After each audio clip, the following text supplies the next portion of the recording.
kalau orang sudah mengerti, ya nggak perlu kita rebutan siapa nama Muhammad itu, apa dari lahirnya Muhammad, kita tidak perlu. Cuma berdasarkan sirah Nabi, dia ketika di Mekah dipakai. Beliau di Mekah sendiri tidak dipercayai padahal ya. Setelah Iya, makanya hijrah. Karena tidak dipercaya. Berapa tahun kan? Selama 13 tahun di Mekah itu pengikutnya hanya 300 orang. Ya kan? 13 tahun. Makanya oke, kalau sudah disebut Muhammad ya, itu pun bisa bermakna lahiriah dan batiniah. Batiniah. Iya, bisa bermakna lahiriah dan batiniah. Ya kan, hidup ya berdasarkan membaca ya, Iqra atau membaca tanda-tanda alam dan ya berakhlak yang mulia. Sejarahnya apakah benar sih sebenarnya Rasulullah Muhammad itu menikahi Aisyah itu di usia 6 tahun dan Muhammad dianggap sebagai hiperseksis. Nah, sek mana? Nah, itu menurut Pak Koji bagaimana menjawab?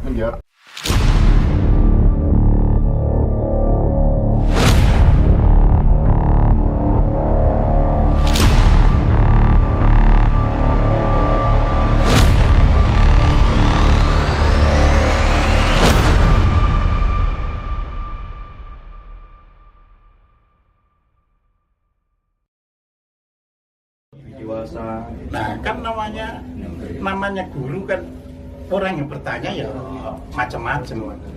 Ya suatu hari itu ada yang tanya, Pak, kita ini kan bulan Ramadan, boleh tidak merokok ketika di siang hari? Nah, guru itu pintar, pandangan umum. Nah, jadi gitu, pandangan umum batal. pandangan umum. Ya pandangan umum. Tapi saya sebagai gurumu tidak membatalkan. Nah, jadi dia pintar ngajarnya. Jadi saya sebagai gurumu, tapi pandangan ulama, iya umum itu batal. Itu batal. Ya. Nah, saya jelaskan kata si guru itu, ya kan. Yang dilarang itu adalah makan dan minum serta bersetubuh di waktu puasa. Nah, merokok itu tidak termasuk bagian makan dan minum. Karena disebut makan tidak pernah kenyang, disebut minum tidak pernah. Andalan ini. Nah, ini kan ketemu guru yang sekali lagi bisa ketemu yang sangat cair di dalam menjelamah. Keren. Cuma dia juga begitu mengajarkan. Tapi anak-anak gitu kan. Karena pandangan umum merokok itu membatalkan, ya kalau merokok jangan dibuka umum. Dimukati ketok. Iya, itu kamu cari fitnah katanya. Kamu cari fitnah itu. Nah ini kan bijak. Papan lagi. Papan. Nah kita seharusnya belajar agama Islam itu ya ketemu guru yang memahami semua aspek, sehingga agama itu tidak sempit. Ya, orang bisa berbeda, tapi tidak harus mengatakan yang berbeda itu salah. Ya, karena masing-masing itu ada dalil yang dipakai. Nah, dalil itu kan masalah keyakinan. Ya, jadi tidak dalil itu karena kalau orang nggak yakin dalil belas, nggak ada sama sekali. Ya, tapi dalil itu kan masalah keyakinan. Nah, ini jadi penting. Ya, sama dengan ini. Ya. Ini fakta-fakta yang saya suguhkan. Ada teman muslim, tapi dia itu hobi togel. Hobi togel ya. Umum nih. Nah iya, tapi dia itu kan muslim hobi togel. Ya, kan? Dia kedudukannya sebagai seorang juri tulis RT. Jadi juri tulis RT ya. Nah, jadi sebagai juru tulis RT kan lebih banyak melayani orang minta dibuatkan surat ini terus nanti stempelnya baru ke RT-nya kan gitu kan. Malah kalau RT-nya lagi pergi dia sudah bawa stempelnya juga kan gitu kan. Nah, itu datanglah seorang haji yang lagi ada butuh. Tapi nggak dipedulikan. Jadi dia itu aja terus. Oke. setelah dikirim kan togel itu nggak bisa tombol langsung. Sekarang ini kan harus lewat ngirim lewat WA ini online ya. Oke, online. Online ya, kan? Terus ditanya, Pak, ngitung apa tadi kok panjang sekali? Ngitung nomor togel Pak supaya dapat. Apa Bapak nggak ngerti kalau itu dosa? Sik kata si temanin tadi. Pak Haji. Iya, bukan ke Pak Hajinya bilang, sik gitu. Apa Pak Haji? Kan itu kan Bapak itu melakukan togel itu kan dosa. Haram. Iya. Lah, Pak Haji lebih dosa lagi daripada saya, kata si teman ini yang jadi juru tulis syarih ini. Kenapa begitu? Pak Haji naik haji kepengen apa? Ya kepengen munggah surga, kepengen masuk surga, dosa-dosa hilang, ya kan? Terus kalau nyatanya nggak masuk surga, apa nggak judi itu? Judi biayanya sapiro itu. Bahkan berapa puluh tahun itu. Ini biayanya piro? Ini juga judi Pak, tapi biayanya kecil. Pak Nah, begitu mikir si juru RT, juru tulis RT itu bilang, Pak, kalau naik haji itu ikhlas lillahi ta'ala, ojo kepingin masuk surga dan sebagainya. Karena Bapak tadi bilang masuk surga, kepingin masuk surga, tak bilangi itu judi tapi dosanya gede. Investnya banyak, Pak. Gitu kan, kita bisa menemukan orang-orang akhirnya Pak Haji itu sadar, jadi akhirnya banyak memberi ini nolong orang tanpa lagi kepengen terus akhirnya ngajak juruan itu tadi juru kalau kesana Pak saya mau beramal ini, Bapak aja yang antarkan supaya tidak saya kelihatan yang ngasih loh. Jadi orang api kan katanya. Akibat tombol togel jadi orang api. Selalu ada jalan, Pak. Nah, iya, jadi itulah. Jadi agama itu istimewa. kita harus bisa melihat sesuatu yang lebih besar, yang lebih berguna, yang lebih itu. Nah kalau kita ngeributi yang kecil, ya, tapi yang gede-gede rugi kan malah rusak. Gitu loh. Nah jadi seperti itu, makanya kalau orang sudah mengerti, ya nggak perlu kita rebutan siapa nama Muhammad itu, apa dari lahirnya Muhammad itu, kita tidak perlu. Cuma berdasarkan sirah Nabi, dia ketika di Mekah dipanggil Abu Qasim. Tapi iya, sirah itu artinya sejarah riwayat hidup. Ya. Itu dipanggil Abu Qasim, bapaknya Qasim, karena Qasim itu anak pertama Nabi Muhammad dengan Ibu Khadijah. Dan sebutan Nabi di apa itu di Quran itu panggilan setelah hijrah ke Madinah, bukan ketika di Mekah. Karena orang di Mekah itu nggak percaya kalau Muhammad itu sebagai Nabi gitu loh. Ya, nah itu bisa dibuktikan ketika Nabi Muhammad itu membuat perjanjian Hudaybiyah. Jadi perjanjian Hudaybiyah itu adalah perjanjian antara orang Muslim yang mengikuti Nabi dengan orang-orang Quraisy yang tinggal di Mekah, ya kan, untuk damai, tidak boleh saling menyerang dan sebagainya, ya kan, dalam perjanjian itu istilahnya perjanjian damai lah gitu. Itu saja ditulis, ya kan, ya, dengan nama Bismillahirrahmanirrahim. Itu perwakilan dari Quraisy meminta jangan ditambahi Ar-Rahmanir-Rahim, Bismillah saja. Bismillah. Ya. Kenapa begitu? Nah, karena kami itu percaya dengan nama Allah saja. Yang Ar-Rahmanir-Rahim itu kan kamu. Jadi perjanjian harus netral katanya. Bismillah. Ya. Ya. Terus berikutnya di bawah kan, perjanjian ini ditandatangani oleh Muhammad Rasulullah dengan orang Quraisy gitu. Coret itu Rasulullahnya itu.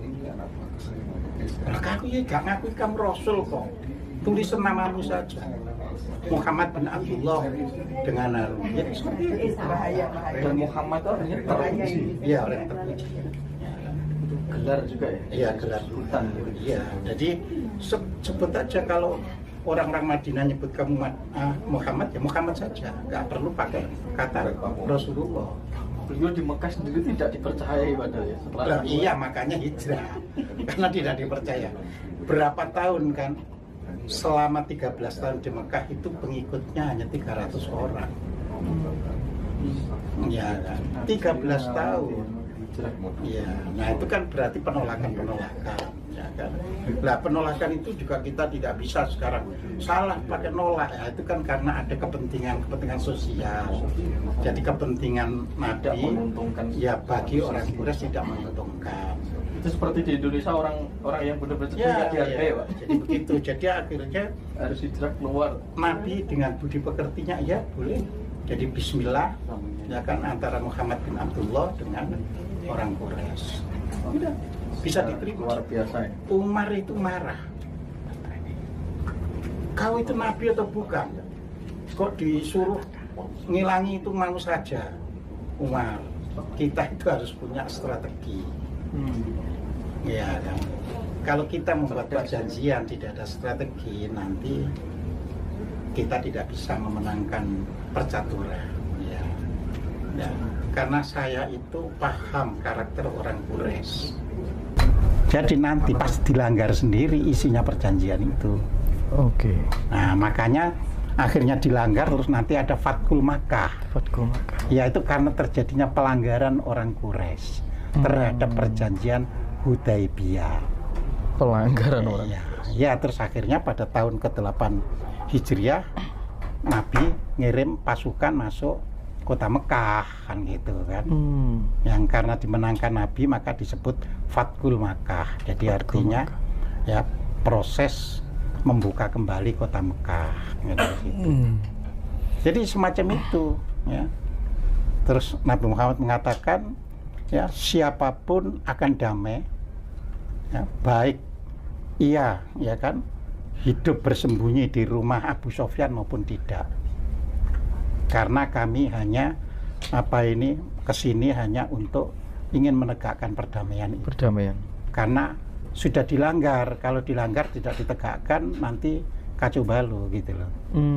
Jadi seperti itu. Yeah. Jadi tidak seperti sekarang ini orang langsung dihukumi gini tidak. Ya, makanya oke, kalau sudah disebut Muhammad ya itu pun bisa bermakna lahiriah dan batiniah. Batiniah. Iya, bisa bermakna lahiriah dan batiniah. Nah, kita juga tidak boleh kan hanya mengacu pada yang lahiriah. Ya. Muhammad sebagai batiniah itu ada. Misalnya di surat 49 ya, ayat 7 atau 6 itu dicoba itu dibaca ya lewat HP itu ya. Suratnya surat Al-Hujurat surat 49. Kalau nggak ayat 6 ayat 7. Jadi tapi dibuka dari ayat 6 saja dulu. Yang di situ dikatakan ya kan ya wa fikum Rasulullah ya. Jadi di situ ya, jadi artinya di dalam dirimu itu ada Rasul Allah. Di dalam diri sendiri. Iya, itu artinya makna batin. Artinya sampai hari ini pun masih abadi dan ada. Abadi dan ada. Nur gitu. Muhammad gitu. Iya, bahwa Muhammad sebagai yang lahiriah ya sudah selesai. Tapi ajaran-ajaran kebaikan yang ada pada Muhammad itu yang seharusnya ada padamu sampai hari ini, kan itu yang diimplementasikan dalam kehidupan. Jadi bukan cari benar-benaran seperti sekarang. Ya, kalau cari benar-benar pepesan kosong, semua pada dapat cerita, ya kan? Semua ini sudah dapat cerita istilahnya. Bukan orang yang ketemu sendiri dengan Nabi Muhammad terus mong cerita ya kan. Nah, kalau mong cerita ya harus dipakai yang baik-baik. Betul. Disaring ya. Disaring yang bisa bermanfaat bagi kehidupan. Ya kan, bahwa situ menerima cerita yang A ya silahkan, menerima cerita yang B ya silahkan. Realitas NU ya NU, Muhammadiyah. Iya, nggak perlu lagi lah. Ini kok nggak ada ininya, nggak perlu lagi. SBN kan kono sih penting ya gitu ya. Iya, betul. Dan disitulah nanti bisa membangun keindonesiaan yang satu. Ya. Berbeda tapi persatuan ya. Kesatuan itu juga. Istilahnya ya kan heterogeneity ya in homogeneity. Jadi terjadilah ya kan keberagaman itu ya kan ada di dalam homogeneity. Dan itu sangat ini ya kolaboratif gitu. Iya. Jadi di situ. Jadi kita nggak bisa membuat hidup bernegara tanpa ada perbedaan itu. Nggak bisa, malah hancur negara itu kalau nggak ada perbedaan. Iya. Ya. Bosen Pak, nggak warna-warni. Amerika itu yang namanya denominasi agama Kristen itu ratusan. Kalau di sini mungkin hanya puluhan. Kalau di Amerika ratusan. Iya. Jadi mereka ngaku sama Christian, I am Christian, tapi Kristennya itu ya beda-beda. Tapi mereka bisa hidup bersama. Betul. Ya kan? Jadi mereka bisa pergi ke gereja masing-masing. Itu kan yang paling penting kan? Siap. Itu. Jadi akhirnya bangsa Amerika bisa, I am American. Bisa. Dengan seluruh perbedaan itu. Dengan seluruh perbedaannya itu. Nah kita pun harus ke depan harus begitu. Kita Indonesia dengan segala macam perbedaannya. Kita tidak bisa perbedaan berarti pengganjalan terhadap yang lain. Itu tidak bisa. Ini luar biasa untuk hari ini di Ngaji Rasa Sejarah tentang Islam. Mungkin jenengan mau tanya lagi? Satu, Mas Hendra. Sebenarnya Islam itu gila mesti ini. Ayo ndang. Ora. Islam itu sebenarnya agama penyempurna. Ya wis tak tekokke. Agama yang paling sempurna Pak Koji. Iya, tadi sebenarnya Mas Kunjung sudah saya sampaikan bahwa kita fokusnya itu bukan sempurna atau paling sempurna. Bukan itu. Tapi Islam dari awal mengajarkan ya kan hidup ya berdasarkan membaca ya Iqra atau membaca tanda-tanda alam dan ya berakhlak yang mulia ya itu kuncinya. Kemudian membangun tatanan sosial dalam kedamaian ya makanya nanti di dalam surat Al-Baqarah ya ayat 208 itu dikatakan ya ayyuhalladzina amanu dakhulu fisilmi kafah ya jadi itu artinya wahai orang-orang yang beriman ingat di situ Al-Quran tidak memanggil sekalipun yang namanya wahai orang-orang Islam ya selalu yang dipanggil orang-orang beriman karena stempel Islam itu identitas Islam itu berkembang di belakang hari ya sudah ratusan tahun kemudian ya asalnya itu wahai orang-orang beriman ya beriman jadi wahai orang-orang yang beriman masuklah kalian semua dalam kedamaian. Pak Koji iya jadi itu sekarang ini kan ramai sekali khususnya di YouTube Pak Koji konten-konten yang mendiskreditkan ajaran agama Islam ya.